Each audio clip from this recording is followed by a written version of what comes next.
Hey guys, we're here at MrMaple today in the Dallas-Fort Worth area. I've got Scott Hubble with me. I've got one of my favorite topics. It's near and dear to my heart ever since I first walked in here, met you and Keith Johansson. Absolutely one of the trips of my lifetime. Enjoyed coming in here.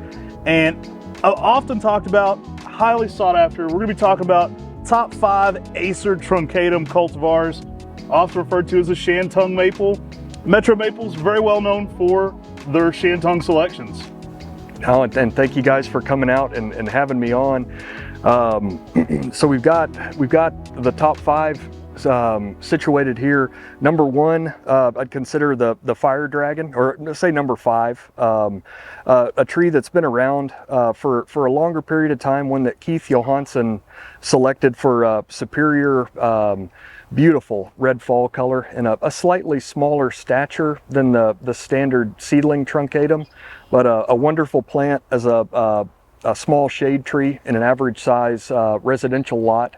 Produces a beautiful fall color around Thanksgiving for us, and is incredibly durable in the worst weather that Texas can provide. I think that's one of the beautiful things about truncatums. They're durable, they're consistent on the fall color, even in an area like Dallas where you might not get everything consistently. Like the truncatums, they're so durable that they've got fresh foliage. They show up looking good in the fall.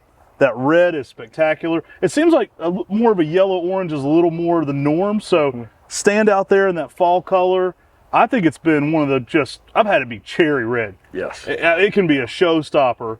I think Fire Dragon, there's a reason why it's the symbol here. Yep. It does pretty well. Absolutely. When the original tree that's planted here at the nursery, when it's colored up in the fall, it commands people's attention, and yeah, it'll catch your eye for sure. A great plant for our area and many other areas across the country. Yeah. All right, number 4, what do you got? We've got baby dragon, the first dwarf variety of the truncatum that Keith Johansson introduced years ago.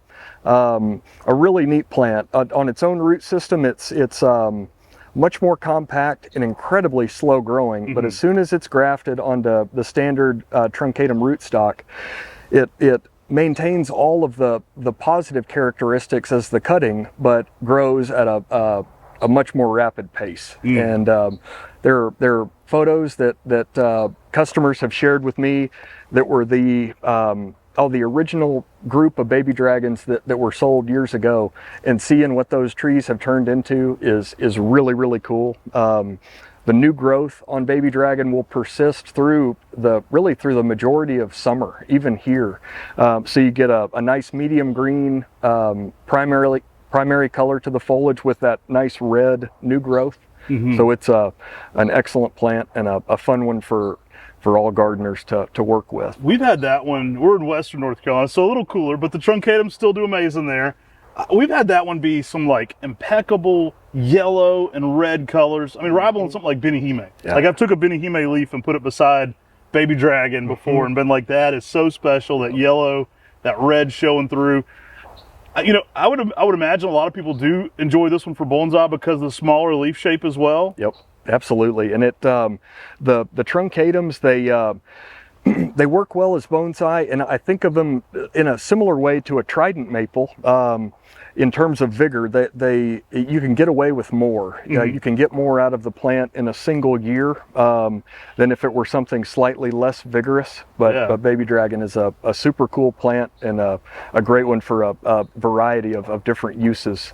All right, man, coming in at number 3, what do we got? This one is that flower god. Oh, yeah.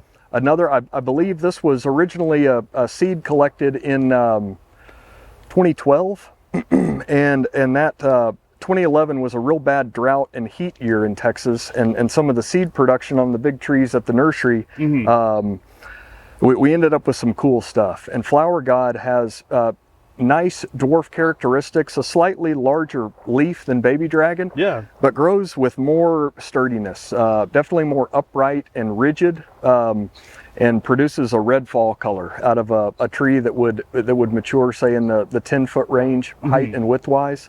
So another one that's great in a container, great in the ground, and would be that elusive ornamental size tree that works in a full sun application in Texas. You know, with this one, the flower could be the foliage of that spring color, But what I think a lot of people forget about are how great truncatum flowers are. Yes. Gosh, get your cameras out, right? I've seen some years where truncatum flowers could rival any flower in the garden. I think they'll catch a lot of maple collectors off guard because they're used to Japanese maple flowers.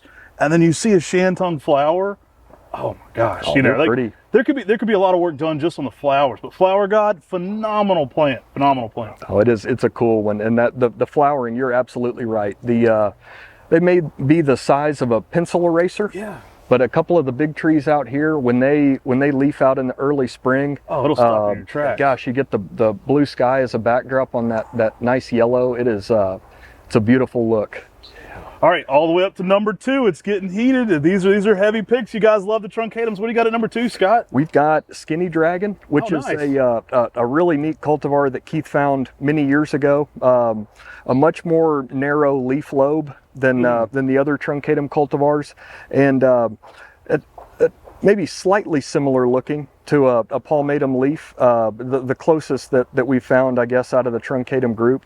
But a vigorous plant, a beautiful yellow and orange fall color, maturing to a little bit smaller size, I'd say, than the Fire Dragon. But I think you could expect Skinny to be 20 feet in height and maybe 15 to 18 feet wide long term.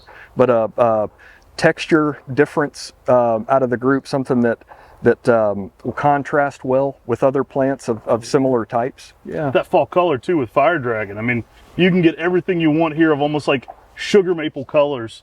You know, here in Texas with the reds and the yellows and the oranges, putting those two together might shock some people, the possibilities of how good a fall color you can be doing. Truncatums, they're so tough, they give you that aspect of it for something you wouldn't normally see. Pretty cool. They're fun to grow for sure. It never fails to amaze me what the trees are capable of.